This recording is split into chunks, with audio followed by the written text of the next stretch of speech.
Well, good evening.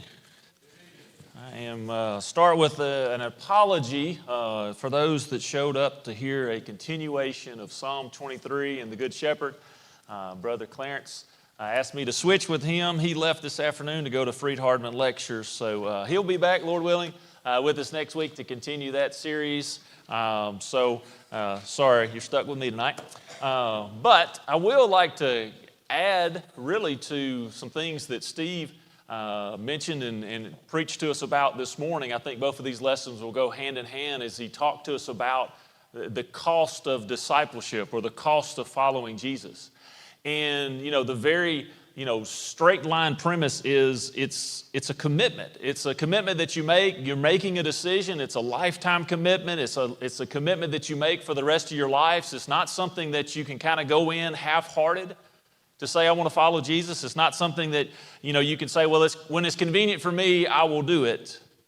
But rather, it's a journey that we all go on that you're supposed to be on for the rest of your lives. But also, kind of what I want to kind of bring emphasis to tonight is the fact that, sometimes when we have our focus on Jesus, when we say I want to make a commitment to Jesus, I want to follow Jesus, a lot of times we still are very inconsistent in that. And many times we'll find ourselves where we even feel like I have failed. And so I want us to take a look a little bit at Jesus' first disciples and kind of put a little bit of relation of how they followed Jesus and how we can make some connections there to our relationship today. So I want us to just briefly mention, as Rhett just read to us, Jesus comes to these fishermen, and he tells them to follow him, and what do? It says they just left their nets. They just dropped everything and they followed.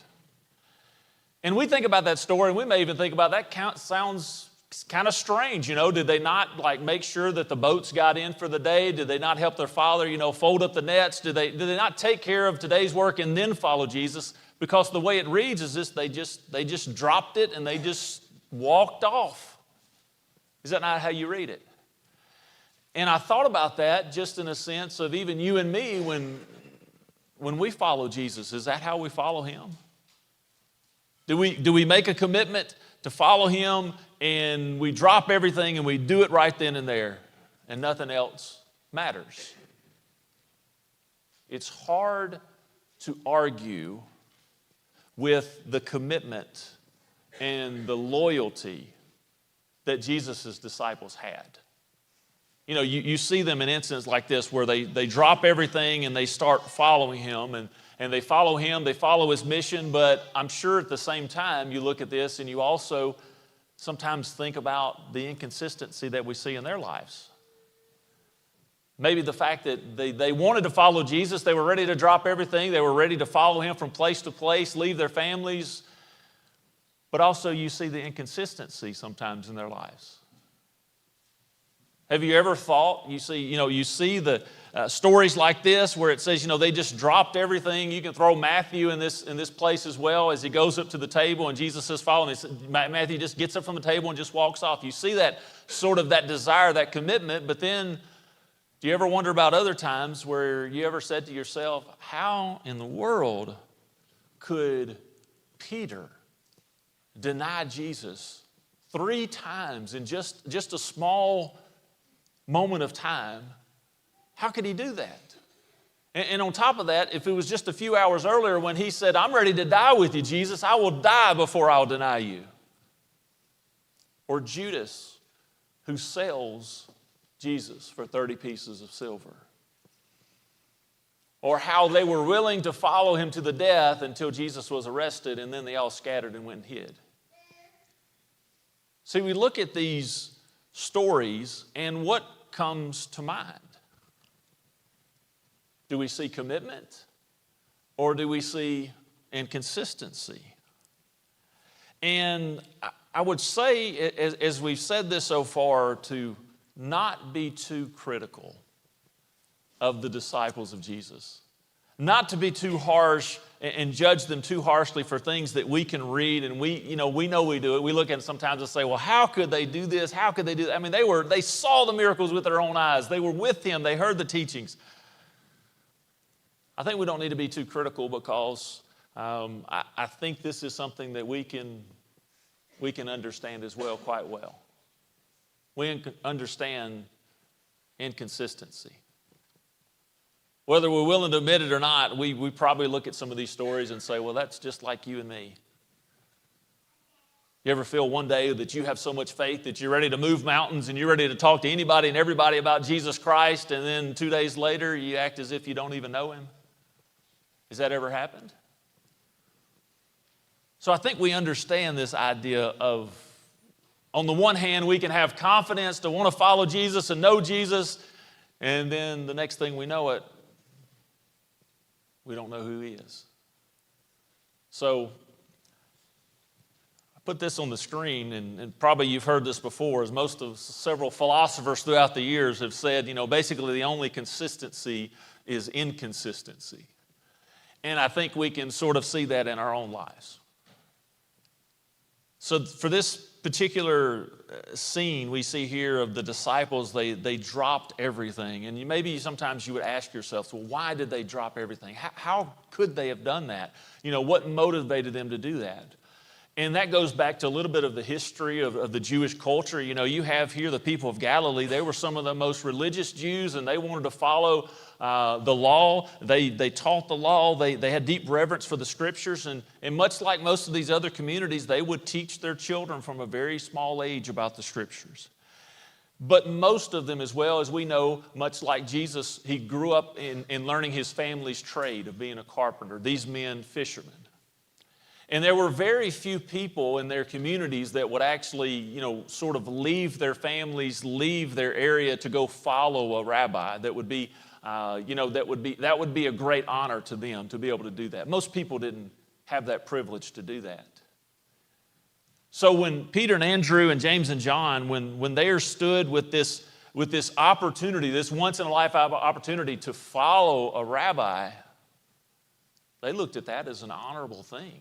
It wasn't something that maybe sometimes we would even look at and say, well, how this is kind of disrespectful to their father of not, helping him put the stuff away at first. No, their parents would have understood this as well. When Jesus comes calling, when this rabbi comes calling, it's as if they said, how could I say no? How could I say no to Jesus? If he's having confidence enough in me to ask me to follow him, then certainly I need to follow him.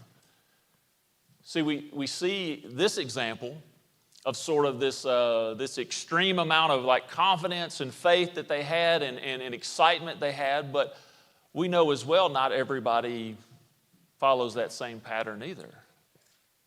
You remember the story when Jesus on other occasions would call people to follow him, and yet they didn't want to follow him. Steve mentioned the story in Luke chapter 9 this morning where, they come to Jesus and they initially want to follow him, but then Jesus sort of lays out what that really means. Do you realize that the Son of Man has no place to lay his head? And he mentioned the excuses they start making there of, Lord, let me go first and bury my father. Let me go say goodbye to my family.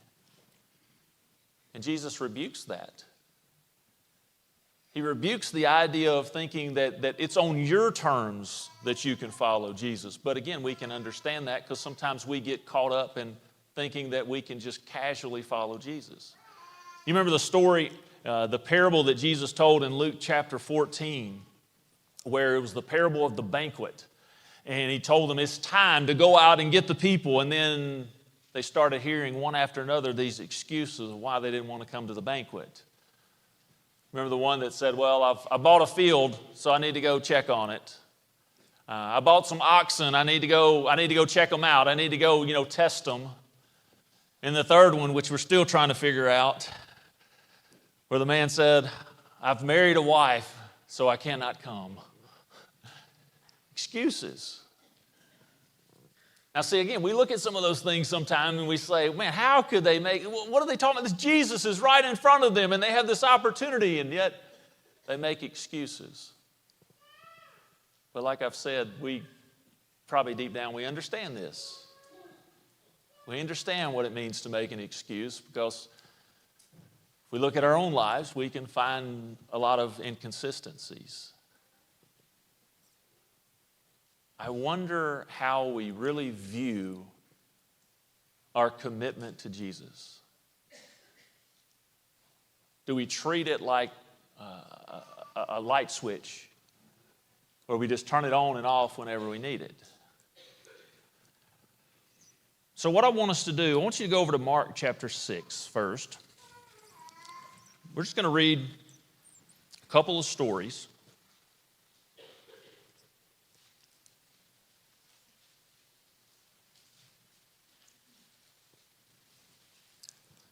And I want us to sort of relate really to these first disciples, you know.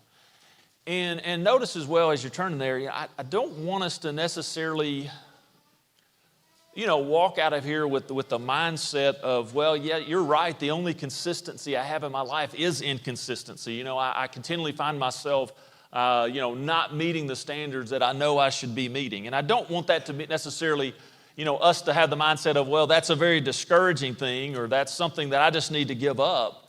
Instead, in other walks of life, when we don't meet the standard, we don't just give up. We usually learn from our inconsistencies. And this is the most important thing we can learn from our inconsistencies. And notice as well that we're not the only ones. In fact, the first disciples that Jesus called, they were very inconsistent in their relationship with Jesus.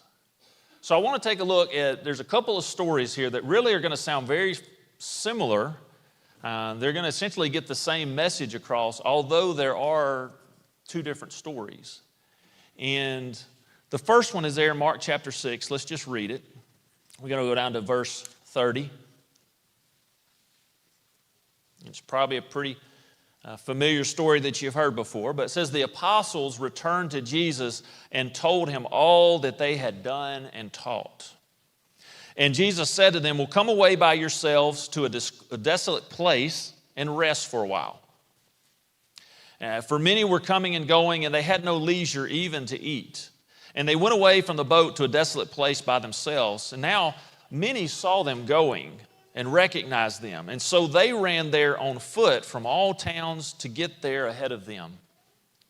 And when he was ashore, he saw the great crowd. And Jesus had compassion on the people, because they were like sheep without a shepherd.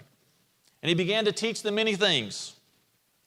And when it grew late, his disciples came to him and said, this is a desolate place, and the hour is late now. So send them away to go into the surrounding countryside and the villages and buy themselves something to eat.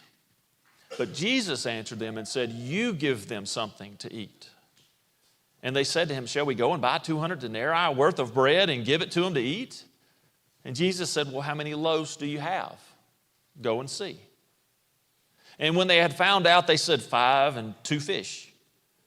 And then he commanded them all to sit down in groups in the green grass, and they sat in groups by hundreds and by 50s. And taking the 5 loaves and the 2 fish, he looked up to heaven, and he said a blessing, and he broke the loaves, and he gave them to his disciples to set before the people. And he divided the 2 fish among them, and they all ate and were satisfied. And they took up 12 baskets full of broken pieces and of fish. And those who ate the loaves were 5,000 men. It's a pretty familiar story to us, right? A story that we've heard, in a lot of our kids' classes we talk about this great miracle of Jesus feeding 5,000 people. But notice how it starts. It starts with somewhat of a proud moment, not necessarily in a prideful way, but a proud moment where they come and it says the apostles returned to Jesus and told him all that they had done and that had happened, or they had taught. You remember right before this, Jesus had sent the apostles out. He sent them out. And so they're coming and they're reporting back, this is what happened here, Jesus, and maybe this is who we healed, or this is who we taught, or whatever they were telling. They're just reporting back. They're excited about the things that they've done. And so Jesus recognizes that and says, okay, well, let's go take a little bit of rest. Of course, the people see them and they follow, and so Jesus, as he usually does, it says he has compassion on the people, and so therefore he taught the people. The disciples, being very, rational people, understand that, at some point people are going to get hungry, and so that's what they say. Well, let's let them go so they can go eat. And what did Jesus say? Well, you feed them. Now, you wonder why Jesus would have told them, you feed the people. Could it have something to do with they were just getting back and reporting back of what had just happened as they went out on their own, maybe some of the miraculous things that happened? Was Jesus testing his disciples? This opportunity for them to help the people. And of course, their first reaction is, well, should we go to the store ourselves? Should we go buy the bread? It's going to cost about this much money to feed all these people. They weren't thinking miraculous in their minds. And then Jesus steps in and intervenes. And notice, as we mentioned a lot of times, the leftovers, It's probably no coincidence that there were 12 baskets of leftovers. And how many of his disciples were here? This was a miracle and a lesson for the disciples just as much as it was just for the people that were hearing the gospel. And then I want you to turn over now to Mark chapter 8.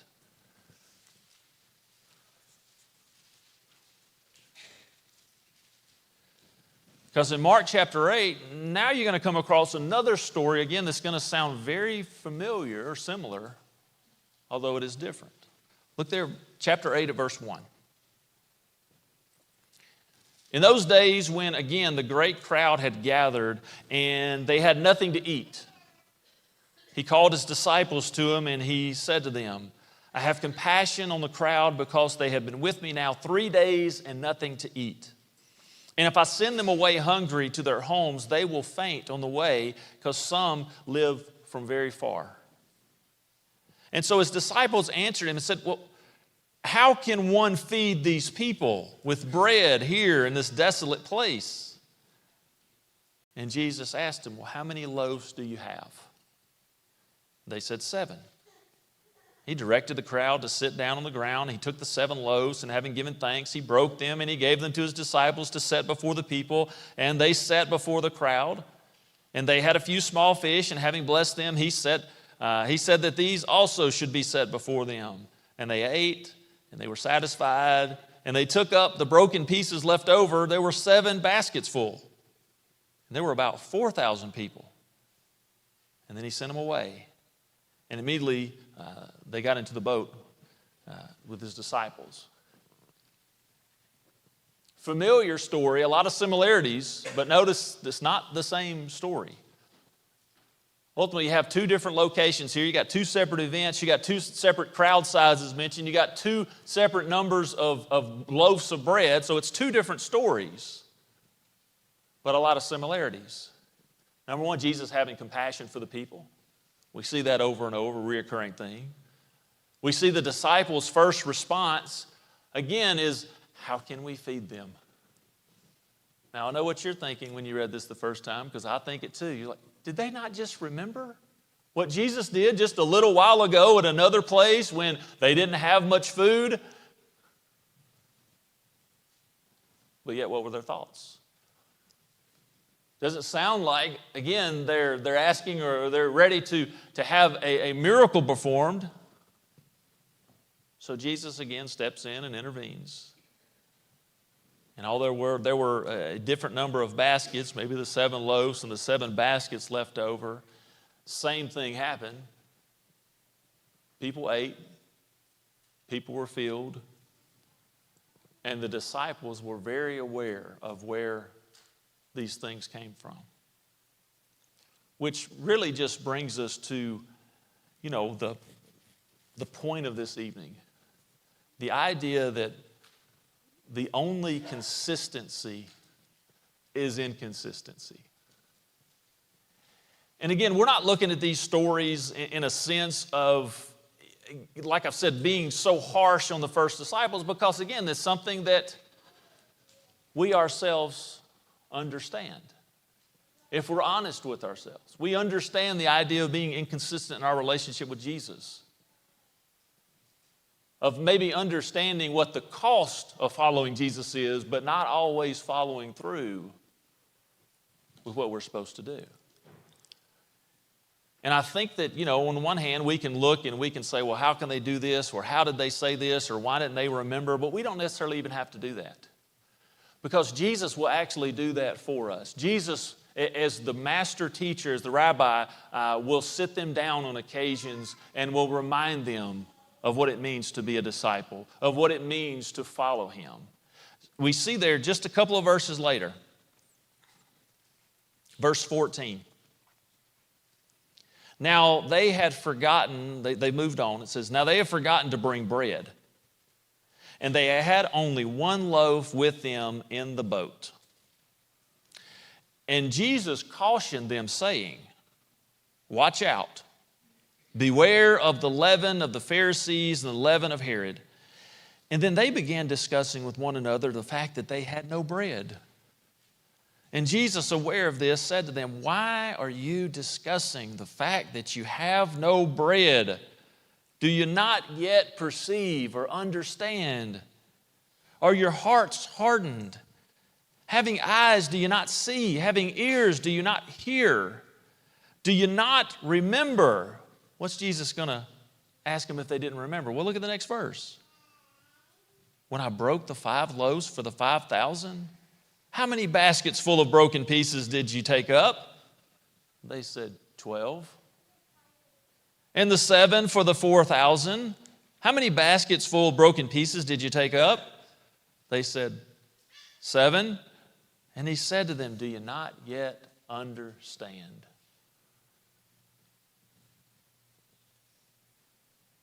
It's a little bit humorous, isn't it?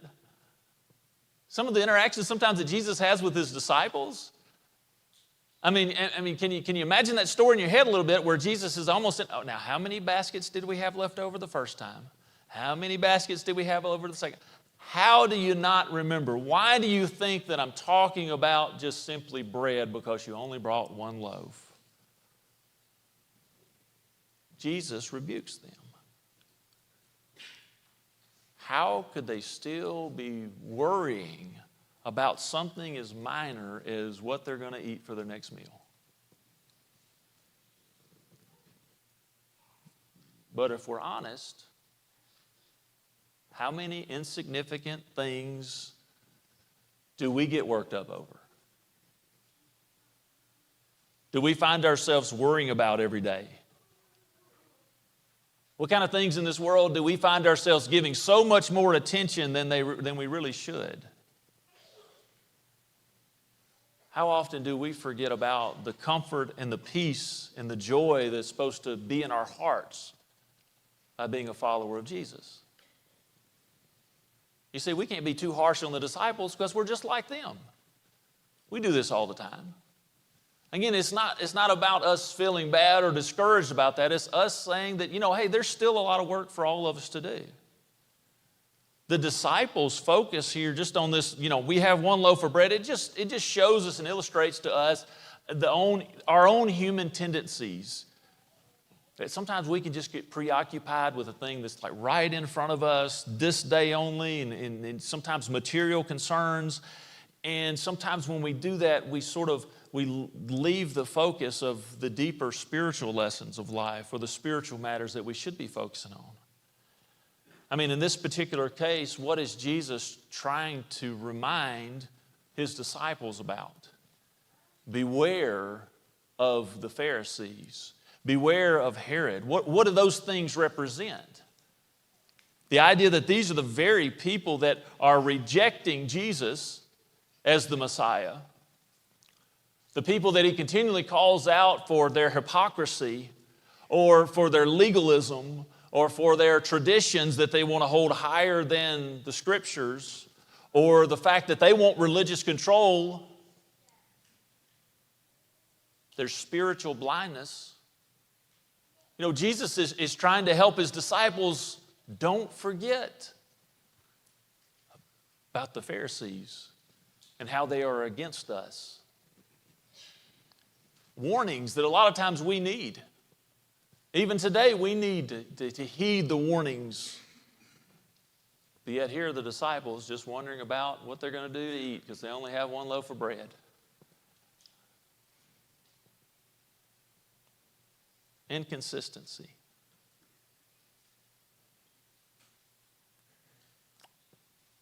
As we get ready to close, I just want you to think about 3 quick points, really. Number 1, it is an honor to be a child of God. It is an honor to know Jesus, to follow Jesus, to be one with Him, to be accepted by Him. That's an honor thing. That is something that should be the most, pressing and most important thing in our lives. Going back to even this morning's lesson of understanding the cost of following Jesus, of the utmost importance. Because as Steve said, even as the verse said, even if you can gain the whole world, guess what? You can't gain the whole world.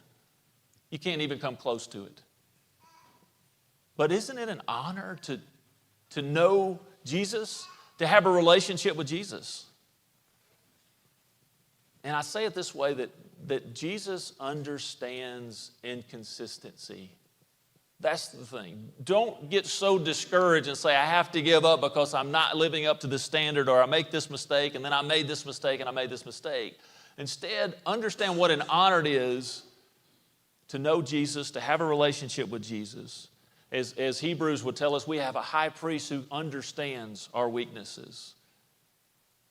We're not the first ones to make mistakes when following Jesus, and we won't be the last ones. We see even the very first disciples of Jesus that were walking, side by side with Him, they even had their own inconsistencies in their lives. So Jesus understands when we make mistakes, when we get off track, when we tend to lose our focus. And it's a privilege, like I said, it's an honor. As Romans 5 talks about, there's very few people that would give their lives, that would die for someone else. But as we are mentioned, we mention often, and we're reminded often that Jesus, He died for the weak. He died for the flawless. He died for those that had many flaws. He died for those that were ungodly. Jesus made that commitment for you and me. That gives us the hope that we can do it, that we can get back on track, that we don't have to be discouraged and be defeated and say, well, I must give up because I can't meet this perfect standard. If we were perfect, we wouldn't need the grace and mercy of God. Isn't it an honor to follow Jesus? Jesus is consistent on being consistent. He is the standard. He's the one that is faithful and shows us what to do. And that's why we must follow Him, and we must live like He lived. Which kind of brings us to the second point tonight. We need to make sure we're not holding others to a much higher standard than we're willing to hold ourselves to. It kind of goes back to the idea of how we look at the disciples and we say, well, I can't believe they made this. I can't believe they said this. I can't believe they didn't remember this. And it's almost like we look and say, well, they should know better. But we make the same mistakes. And I think that's something that gets us in trouble a lot of times when we hold other people to such a higher standard that we're not willing to hold ourselves to. We're expecting everyone else around us to be perfect, and then we can live however we want, and we expect people just to forgive us. I mean, isn't that the point of what Jesus tries to get across there in Matthew 7:2? When He says, for in the same way you judge others, you will be judged. And if what measure you use, it will be measured to you. That verse is not about saying we can't ever have the ability to call someone out for being wrong. It doesn't tell us that we can't correct someone for their misbehavior. But it's very different when we want to hold everybody else to this high standard that you need to meet this mark, but I don't actually have to meet this mark. And we find that not only we find ourselves a lot of times getting in trouble, not only in our relationship with Jesus, but even in our relationship with each other outside of what we would even think about, the church family. When we hold other people to a higher standard in our jobs to say, well, you need to do this and you need to meet this mark, but we're not willing to put in the same work. Or in our marriages, or any other thing that you can name. What standard are we setting for ourselves, and what standard are we setting for other people? And then thirdly and finally, we talk about inconsistency, and it's expected, right? We fail a lot. We have to be honest with ourselves and say we make a lot of mistakes. Like I said, if we were perfect, we wouldn't need the grace and mercy of God. But I think something that can really help us go a long way in not being inconsistent is our consistency of thanking God for all that He has done. And that sounds so very simple. But you've probably heard before, saying thank you goes a long way. And I'll just put us all, as a question to ask all of us, how often do we thank God? How often do we just simply say, thank you, God? When you wake up every morning, what are the first words out of your mouth? Do you say, thank you, God, for a new day? When we lay our heads down at night, do we say, thank you, Lord, for this day? In fact, do we find ourselves, even things that we would think are very minor and insignificant, but things that seem to go our way, do we credit them as thank God? Now don't take this one out of context. I'm not saying the Lord controls the red lights and the green lights.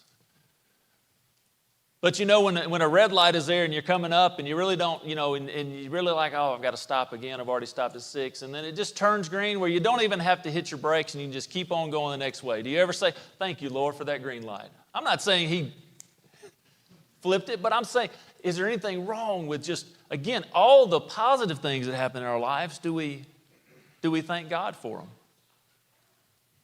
We seem to not have a problem when we thank God. Most of the time when we thank God, we say it right before our meals.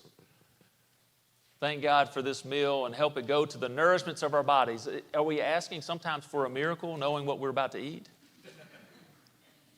What are we expecting God to do with this sometimes? And so what I'm saying is, when we can find ourselves getting in a mindset and attitude of just being consistent in thanking God for whatever positive things, and then even when we go through things that maybe necessarily we didn't want to go through, but it worked out and we're able to say, thank you, God, for allowing me to go through that, so next time I'll have more patience. Next time I'll have more understanding. I think that can go a long way in our consistency in our faith with Jesus. Because we're always having God at the very front of our lives. So I want you to go real quick, and then we'll offer the invitation. Go over to 2 Peter chapter 1. I think this kind of sums us up perfectly, and it really takes us to something we can work on this week. 2 Peter chapter 1, verse 3. It says, His divine power has granted to us all things that pertain to life and godliness through His knowledge of Him who has called us to His own glory and excellence, by which He has granted to us His precious and His very great promises, so that through them you may be partakers of the divine nature, having escaped from the corruption of this world because of sinful desire. Look at verse 5. For this very reason, make every effort to supplement your faith. He's saying, because of what God has done, let's thank God. And for this very reason, let's give every effort. And what does he say we can supplement our faith with? With virtue, with knowledge, self-control, with steadfastness, godliness. godliness with brotherly affection with love. And look at verse 8. For if these qualities are yours and are increasing, they keep you from being ineffective or unfruitful in the knowledge of our Lord Jesus Christ.